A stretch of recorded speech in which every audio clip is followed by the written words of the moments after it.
With 1 year to go until Rugby World Cup 2019, one qualification place remains.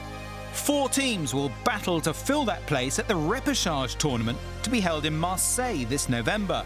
And Kenya's recent development suggests they'll not be a team to be taken lightly. Well, they've performed exceptionally well with the limited amount of preparation. We started off playing Uganda quite some time ago for the Algon Cup, which is a big thing between the two countries. And we went to Uganda and we won that. We travelled to Morocco without any other games up our sleeve. We'd played Uganda a month before. So Morocco was close, but the thing that impressed me about the boys is they hung in and they did the right things at the right time towards the end of the game, and we came away and won that game. It was similar. We had 2 games at home with against Zimbabwe and Uganda. And Zimbabwe we were losing probably with 10 minutes to go, and there was just a feel about the group as they got together and you thought, God, we're going to win this, and they did.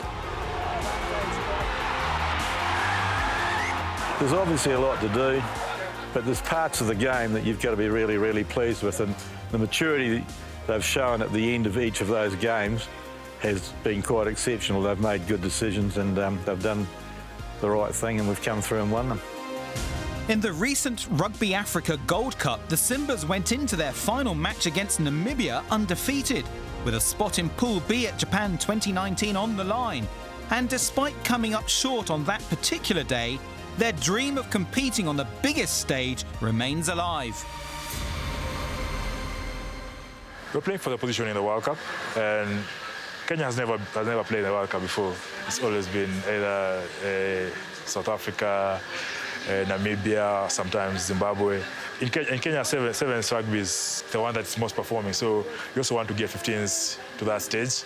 It will open up a lot of opportunities for the players. As a country, it will get to open up the country to the world as a rugby nation, and with it comes a lot of benefits for the rugby, all the way to the small clubs in the grassroots. Rugby, I think, is the fastest growing sport in the country. It's been fueled, you can say, by the success of our senior teams, the men's sevens, the men's 15-a-side teams.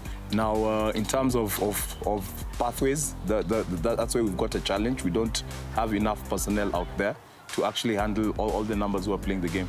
So quite a bit of our emphasis right now is on the training and education, getting skilled coaches and skilled trainers working with the young children. We do encourage clubs to also come up with their own development projects. By extension, those players then transit into the club academy, and hopefully then they'll move up into the club senior side.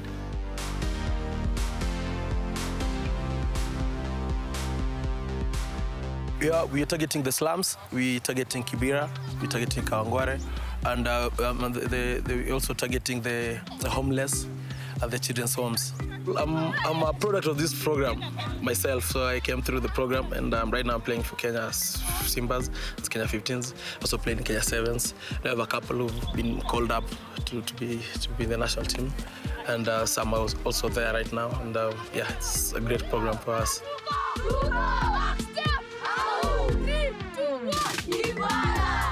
We know what we want. We want to qualify for the World Cup, and we know what it takes. So it's all about just commitment, working hard, and just keeping the past to the past. Everybody wants to play in the Rugby World Cup, but I'm also thinking about the young guys coming up. I believe Kenya 15s qualifying for the World Cup is going to change everything for Kenya Rugby.